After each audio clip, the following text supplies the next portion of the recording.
ICICI bank में आपको 2 type के जीरो बैलेंस सेविंग अकाउंट मिलते हैं और कुछ यूट्यूबर्स के अनुसार तो आपको 4 से 5 टाइप के जीरो बैलेंस सेविंग अकाउंट मिलते हैं। लेकिन मैंने यहाँ पे काफी रिसर्च करके फाइनली डेटा कलेक्ट किया है, जहां पर आपको पता चलेगा कि आईसीआईसीआई में जीरो बैलेंस वाला अकाउंट सिर्फ 2 ही है। समझे? तो आपको बस एक ही काम करना है, इस वीडियो को आप इन तक गौर से देखिए और ध्यान से सुनिए, ताकि आप डिसाइड कर पाए कि आपके लिए कौन सा अकाउंट बेहतर है और आपको कौन सा अकाउंट ओपन करना चाहिए। और वैसे मैं आपको बता दूं कि आईसीआईसीआई में जीरो बैलेंस वाला सेविंग अकाउंट ओपन करना आसान नहीं, कुछ प्रॉब्लम्स, क्राइटेरिया और लिमिटेशंस हैं, तो इनको पहले आप जान लीजिए। देखिए, मैंने जो 2 जीरो बैलेंस सेविंग अकाउंट के बारे में जानकारी इकट्ठी की है ना, उसके बारे में बाद में बात करेंगे, लेकिन उससे पहले हम लोग उन अकाउंट के बारे में बात कर लेते हैं जो दूसरे यूट्यूबर्स बात करते हैं, ताकि सारी बातें क्लियर हो जाएं और आपको कोई भी कंफ्यूजन ना रहे। ठीक है? देखिए, और लोग 5 अकाउंट को जीरो बैलेंस बताते हैं। पहला है 3-in-1 अकाउंट। इस अकाउंट में आपके सेविंग अकाउंट के साथ साथ एक ट्रेडिंग अकाउंट और एक डीमेट अकाउंट ओपन की जाती है। यहाँ पे आपको सेविंग अकाउंट के साथ 2 और अकाउंट को झेलना पड़ता है। और कुछ दिनों पहले अगर आप इस अकाउंट को ओपन करते थे तो यहाँ पे आपको कोई भी एवरेज मंथली बैलेंस मेंटेन नहीं करना होता था, लेकिन यहाँ पे आपसे अकाउंट ओपनिंग का जो चार्ज है वो 0 रुपए से लेकर 900 प्लस चार्ज की जाती थी। और साथ में मैं आपको बता दूं कि डीमेट अकाउंट पे जो एनुअल मेंटेनेंस चार्ज जो था वो फर्स्ट ईयर फ्री था, लेकिन सेकंड ईयर से आपको 700 रुपए प्लस जीएसटी का चार्ज देना पड़ता है। लेकिन अगर अभी आप आकर यहाँ पे 3-in-1 अकाउंट आईसीआईसीआई का सर्च करते हैं ना, तो यहाँ पे आपको यही पेज मिलेगा। यहाँ पर भी आपका एक ट्रेडिंग अकाउंट, एक डीमेट अकाउंट और आपका एक बैंक अकाउंट जो कि आपका सेविंग अकाउंट होता है वो ओपन की जाएगी। लेकिन यहाँ पे कहीं पे भी इसके चार्जेस के बारे में बात नहीं की गई है। अगर इसके बारे में अगर आप जानना चाहते हैं तो या तो आपको कस्टमर केयर को कॉल करके पता करना पड़ेगा, या आपको ब्रांच जाके इसके बारे में पता करना पड़ेगा। लेकिन इस चीज का ध्यान रखिएगा, यहाँ पे आपसे चार्जेस तो बिल्कुल ही जाएंगे। साथ में अगर आप यहाँ पे नीचे आएंगे ना, तो यहीं पे आपको एक और चीज लिखा हुआ मिल जाएगा कि आईसीआईसीआई के बैंक पॉलिसी के अकॉर्डिंग आपको इस सेविंग अकाउंट में ना एवरेज बैलेंस मेंटेन करना पड़ेगा। समझे? तो जब एवरेज मंथली बैलेंस यहाँ पे मेंटेन करना ही पड़ेगा तो काहे का ये जीरो बैलेंस हुआ, तो इसलिए इसको हम लोग कैंसिल करते हैं। आगे बढ़ते हैं। दूसरे बैंक अकाउंट के बारे में बात की जाती है, वो है माइन सेविंग अकाउंट। देखिए, कुछ समय पहले ना, आज से 1 साल 2 साल पहले, ये माइन सेविंग अकाउंट जो था वो आईसीआईसीआई ने इंट्रोड्यूस किया था और ये एक जीरो बैलेंस अकाउंट था। और इसको भी ओपन करने में काफी प्रॉब्लम होती थी। ओपन तो होती थी, ये कंप्लीट जीरो बैलेंस भी था, लेकिन बाद में यहाँ पे इनिशियल फंडिंग के लोचे लगा दिए गए। ठीक है? और आज के टाइम में ये माइन सेविंग अकाउंट एग्जिस्ट ही नहीं करता है। अगर आप गूगल में जाकर माइन सेविंग अकाउंट को सर्च करते हैं ना, तो आपके सामने ये वाला सर्च रिजल्ट खुलकर आएगा और पहला जो लिंक आपको दिखाई देगा वो होगा कैंपस पावर अकाउंट, जो कि आईसीआईसीआई का ही एक अकाउंट है। इसके बारे में हम लोग आगे बात करने वाले हैं, लेकिन अभी फिलहाल जान लीजिए कि माइन सेविंग अकाउंट नाम का कोई आईसीआईसीआई का जीरो बैलेंस वाला अकाउंट एग्जिस्ट ही नहीं करता है। गूगल में सर्च करेंगे, ये वाला आपको लिंक दिखाई देगा कैंपस पावर अकाउंट, इस पे क्लिक करेंगे। जब आपके सामने ये वाला पेज खुलकर आ जाएगा और यहाँ पे अगर आप देखिएगा ना, तो आपको आईसीआईसीआई बैंक माइन शो करेगा। यानी आईसीआईसीआई माइन सेविंग अकाउंट को डिसकंटिन्यू करके यहाँ पे कैंपस पावर अकाउंट को इंट्रोड्यूस किया गया है, इसीलिए गूगल सर्च इंजन में ये वाला अकाउंट टॉप पे आ रही है। समझे? और उसके बाद यहाँ पे एक और अकाउंट को लोग बोलते हैं जीरो बैलेंस अकाउंट, जो कि है स्टूडेंट सेविंग अकाउंट। ऐसा कोई अकाउंट एग्जिस्ट नहीं करता है। असल में लोग जो स्टूडेंट सेविंग अकाउंट के बारे में बात करते हैं वो होता है कैंपस पावर अकाउंट, और इस अकाउंट को केवल प्रीमियम इंस्टीट्यूट के स्टूडेंट ही ओपन कर सकते हैं। जो लोग स्टूडेंट हैं और जिनकी उम्र 18 साल से लेकर 30 साल के भीतर है, वही इस अकाउंट को ओपन कर सकते हैं। हाँ, ये जीरो बैलेंस अकाउंट है। इस अकाउंट को खोलने टाइम आपको कोई भी इनिशियल फंडिंग नहीं करनी है, बाद में आपको एवरेज मंथली बैलेंस मेंटेन भी नहीं करना है। तो कुल मिला के जीरो बैलेंस अकाउंट है, इसके बारे में हम आगे बात करेंगे। लेकिन एक बात आप समझ लीजिए, अगर आप आईसीआईसीआई के स्टूडेंट सेविंग अकाउंट के बारे में आप कहीं पे सुन रहे हैं, वो कैंपस पावर अकाउंट ही है। तो यहाँ पे देखें तो यहाँ पे mine saving account, student saving account और कैंपस पावर अकाउंट, ये तीनों अकाउंट एक ही है। ठीक है? इसको हम लोग साइड में रखते हैं। और यहाँ पे एक 5वां अकाउंट है जिसका नाम है डिजिटल सेविंग अकाउंट। देखिए, ये डिजिटल सेविंग अकाउंट जो है ना, इसको ऑनलाइन ओपन किया जाता है और ये वीडियो कैसे की मदद से ऑनलाइन ओपन होती है, इसीलिए इसका नाम डिजिटल सेविंग अकाउंट है। लेकिन बात यहाँ पे करते हैं कि क्या आज के टाइम में डिजिटल सेविंग अकाउंट ओपन हो रहा है या नहीं। मैंने यहाँ पे कस्टमर केयर एग्जीक्यूटिव से बात किया है, उन्होंने मुझे यही आंसर किया है कि 2-3 महीनों से इस अकाउंट को ओपन नहीं किया जा रहा है। समझे? आपको यूट्यूब पे बहुत सारे वीडियोस मिल जाएंगे जिसमें ये बताई जा रही है कि डिजिटल सेविंग अकाउंट को जीरो इनिशियल फंडिंग पे ओपन की जाती है और इस अकाउंट में कोई भी एवरेज मंथली बैलेंस मेंटेन नहीं करनी होती है। हाँ, मैं मानता हूँ कि ये एक जीरो बैलेंस अकाउंट है और इस अकाउंट में कोई भी एवरेज मंथली बैलेंस आपको मेंटेन नहीं करना है। लेकिन अकाउंट ओपन करते टाइम यहाँ पे आपको 95,000 का इनिशियल डिपॉजिट करना पड़ता है, तभी आप इस अकाउंट को ओपन कर पाएंगे। ठीक है? तो अभी इसको साइड में रखते हैं। फिलहाल अभी अगर देखें तो इनमें से कोई भी अकाउंट जो है ऑनलाइन ओपन नहीं हो रहा है। अब हम लोग आगे बढ़ते हैं और बात करते हैं उन 2 अकाउंट के बारे में जिसके बारे में जानकारी मैंने इकट्ठी की है। देखिए, आईसीआईसीआई में एक ही जीरो बैलेंस वाला सेविंग अकाउंट है जो कोई भी बंदा ओपन कर सकता है। उसका नाम है basic saving bank deposit account. अगर आप गूगल में जाकर ICICI zero balance saving account search करते हैं तो आपके सामने यही सर्च रिजल्ट खुलकर आएगा। इस पे क्लिक करेंगे तो आपके सामने यही basic saving bank deposit account वाला पेज खुलेगा और आप यहाँ पे देख सकते हैं कि ये एक जीरो बैलेंस अकाउंट है। इस अकाउंट में आपको कोई भी इनिशियल फंडिंग नहीं करनी है और ना ही आपको यहाँ पे कोई भी एवरेज मंथली बैलेंस मेंटेन करना है। और जैसे दूसरे आईसीआईसीआई के बैंक अकाउंट होते हैं, लगभग वैसे ही आपको फैसिलिटीज इसमें भी मिल जाती है। तो अगर आपको एक जीरो बैलेंस अकाउंट चाहिए तो आप इस अकाउंट को ओपन कर सकते हैं। और मेरे लिस्ट में जो दूसरा अकाउंट है वो है कैंपस पावर अकाउंट, जो कि स्टूडेंट लोग खोल सकते हैं। तो यहाँ पे मैं दोनों अकाउंट को कंपेयर करने वाला हूँ और बताने वाला हूँ कि कौन सा अकाउंट आपके लिए बेहतर है। अब आप सोच रहे होंगे कि ये कैंपस पावर अकाउंट को मैं क्यों कंपेयर करने वाला हूँ। देखिए, व्यूअर्स में कुछ लोग स्टूडेंट भी हो सकते हैं और उनके माइंड में कंफ्यूजन ये रह जाएगा कि campus power account zero balance है तो क्या वो लोग खोल सकते हैं या नहीं। तो इसलिए मैं यहाँ पे basic saving bank deposit account और कैंपस पावर अकाउंट को कंपेयर करने वाला हूँ, ताकि यहाँ पे क्लियर हो जाए कि आपके लिए कौन सा अकाउंट बेहतर है। समझे? तो यहाँ पे मैंने एक साइड में basic saving bank deposit account को रखा है और दूसरे साइड में मैंने यहाँ पे कैंपस पावर पार अकाउंट को रखा है। लेकिन उससे पहले मैं आपको बता दूं कि ये जो basic saving bank deposit account है ना, इसको आरबीआई ने हर एक बैंक में जीरो बैलेंस के नाम पे इंट्रोड्यूस किया था। यानी आप किसी भी बैंक में जाकर आप basic saving bank deposit account को ओपन करा सकते हैं। और 2014 के बाद गवर्नमेंट ने इस अकाउंट का नाम चेंज करके प्रधानमंत्री जनधन योजना वाला अकाउंट कर दिया। तो आज के टाइम में जो basic saving bank deposit account है वही आपका प्रधानमंत्री जनधन योजना वाला अकाउंट है,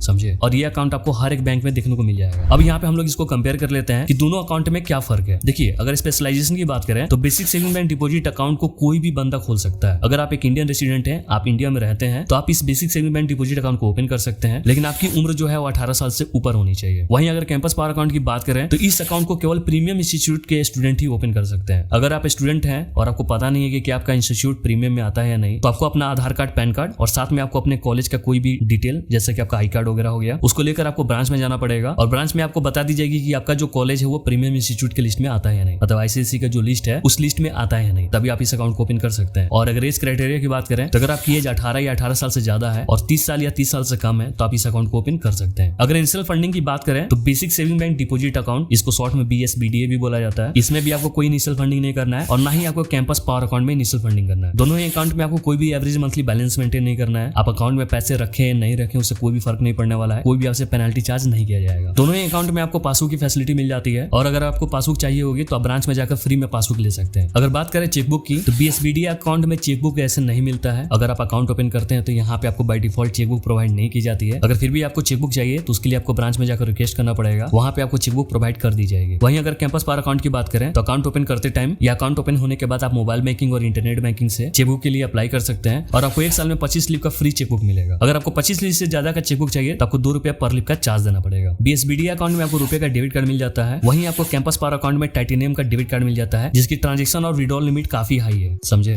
दोनों ही कार्ड आपको फ्री में इशू की जाएंगे, यहाँ पे आपसे कोई भी इशू चार्ज नहीं ली जाएगी। अगर ATM कार्ड का एनुअल चार्ज की बात करें तो BSBDA अकाउंट में आपको कोई भी एनुअल चार्ज नहीं देना पड़ेगा इस ATM कार्ड के लिए। वहीं आपको कैंपस पावर अकाउंट में ₹150 प्लस GST का चार्ज देना पड़ेगा। अगर आपसे कार्ड गुम हो जाता है या आप कार्ड को रिप्लेस करते हैं तो दोनों ही अकाउंट में आपको ₹200 प्लस GST का चार्ज देना पड़ेगा। दोनों ही अकाउंट में आपको इंटरनेट बैंकिंग, मोबाइल बैंकिंग और UPI की फैसिलिटी मिल जाती है। मतलब कि अकाउंट ओपन होने के बाद आप इन दोनों अकाउंट को किसी भी UPI एप्लीकेशन में लिंक करके आप UPI का यूज कर सकते हैं। अगर SMS अलर्ट चार्ज की बात करें तो BSBDA अकाउंट में आपको कोई भी SMS अलर्ट चार्ज नहीं देना है। लेकिन एक चीज का ध्यान रखिएगा, 5000 से ज्यादा के ट्रांजेक्शन पे ही आपको यहाँ पे SMS अलर्ट मिलेगी। या ट्रांजेक्शन के अलावा कोई भी स्पेसिफिक रेगुलेटरी गाइडलाइन का कोई भी इन्फॉर्मेशन आप तक पहुंचाना होगा वहीं आपको SMS के थ्रू बैंक के द्वारा भेजा जाएगा। लेकिन अगर कैंपस पावर अकाउंट की बात करें तो यहाँ पे आपको हर SMS का 15 पैसे चार्ज देना पड़ेगा। अब बात कर लेते हैं इन दोनों अकाउंट के लिमिटेशन और बेनिफिट्स की। देखिए, basic saving bank deposit account में जो आपको डेबिट कार्ड मिलेगा ना, उस पे डेली का लिमिट है। आप एक दिन में 10,000 से ज्यादा खर्च या विड्रॉल नहीं कर सकते हैं, समझे। वहीं आपको कैंपस पावर अकाउंट में 50,000 का कॉम्प्लीमेंट्री एयर एक्सीडेंट इंश्योरेंस मिल जाता है। हाँ, एक और बात, basic saving bank deposit account को ओपन करने से पहले इस चीज का ध्यान रखिएगा, आपका पहले से ICICI में कोई और अकाउंट नहीं होना चाहिए या किसी और बैंक में पहले से आपका basic saving bank deposit account नहीं होना चाहिए। अगर होगा तो आप इस अकाउंट को ओपन नहीं कर सकते। तो आई होप यहाँ पे सारी बातें क्लियर हो गई होंगी, आपको समझ में आ गई होगी कि आपको कौन सा अकाउंट ओपन करना चाहिए। तो इस तरीके से देखें तो अभी फिलहाल ICICI में बस 2 ही जीरो बैलेंस अकाउंट है। पहला है basic saving bank deposit account जिसको प्रधानमंत्री जनधन योजना वाला अकाउंट बोलते हैं, और दूसरा है कैंपस पावर अकाउंट जो कि सिर्फ स्टूडेंट लोग ही खोल सकते हैं। अगर कोई बंदा आपको इसके अलावा कोई और अकाउंट के बारे में बताता है जो कि जीरो बैलेंस है तो ध्यान रखिएगा, वो आपसे झूठ बोल रहा है। इन 2 अकाउंट के अलावा कोई भी ऐसा अकाउंट नहीं है जो कि जीरो बैलेंस है। इसके अलावा जितने भी अकाउंट है ना, उसमें या तो इनिशियल फंडिंग करना पड़ेगा या आपको एवरेज मंथली बैलेंस मेंटेन करना पड़ेगा। अब बात आती है कि इन दोनों अकाउंट को ओपन कैसे करना है। देखिए, यहाँ पे मैं आपको बता दूं, 2-3 महीने पहले आप यहाँ पर basic saving bank deposit account, campus power account या डिजिटल सेविंग अकाउंट को आप घर बैठे ऑनलाइन वीडियो कैसे की मदद से ओपन कर सकते थे। लेकिन अगर फिलहाल आप यहाँ पर आकर अकाउंट ओपनिंग वाले बटन पे क्लिक करते हैं तो तीनों ही पेज पे आपको कुछ ऐसा मैसेज शो करेगा। यहाँ पे एक ही बात बताई जा रही है कि अगर आपको अकाउंट ओपन करना है तो उसके लिए आपको ब्रांच जाना पड़ेगा, समझे। तो यहाँ पे अकाउंट ओपन करने का सिर्फ 2 ही मेथड है। पहला कि आपको ब्रांच जाना पड़ेगा और वहां पे आप अकाउंट ओपनिंग फॉर्म फिलअप करके सबमिट करेंगे तो ही आपका अकाउंट ओपन होगा। इसके अलावा कोई भी ऐसा मेथड नहीं है जहां पे आप घर बैठे ऑनलाइन इस अकाउंट को ओपन कर सकते हैं। और दूसरा मेथड है डोर स्टेप बैंकिंग। अगर आप सीनियर सिटीजन है, आपकी एज 60 साल या 60 साल से ज्यादा है, या आप डिफरेंटली एबल्ड पर्सन है, मतलब कि आप दिव्यांग हैं या आप मेडिकली अनफिट हैं, तो आप घर बैठे यहाँ पे डोर स्टेप बैंकिंग के लिए कस्टमर केयर से रिक्वेस्ट डाल सकते हैं, जिसके बाद बैंक एजेंट आकर आपके घर पे आपका अकाउंट ओपन करके चला जाएगा। तो फिलहाल अभी यही 2 मेथड है जिससे आप ICICI में बैंक अकाउंट को ओपन कर सकते हैं, समझे। तो आई होप यहाँ पे सारी बातें क्लियर हो गई होंगी। अगर इसके अलावा आपके मन में कोई भी डाउट है, आप कुछ पूछना चाहते हैं, बताना चाहते हैं, तो जो हमारा कमेंट बॉक्स है 24/7 खुला रहता है, वहां पर जाइए और बेहिचक कमेंट कर डालिए। और सुनिए, अगर इस वीडियो से आपको थोड़ा सा भी हेल्प इन्फॉर्मेशन मिला है ना, तो प्लीज इस वीडियो को लाइक करके गर्दा उड़ा दीजिए और चैनल को सब्सक्राइब करके बगल में जो घंटा है उसको भी टन से बजा दीजिए, समझे।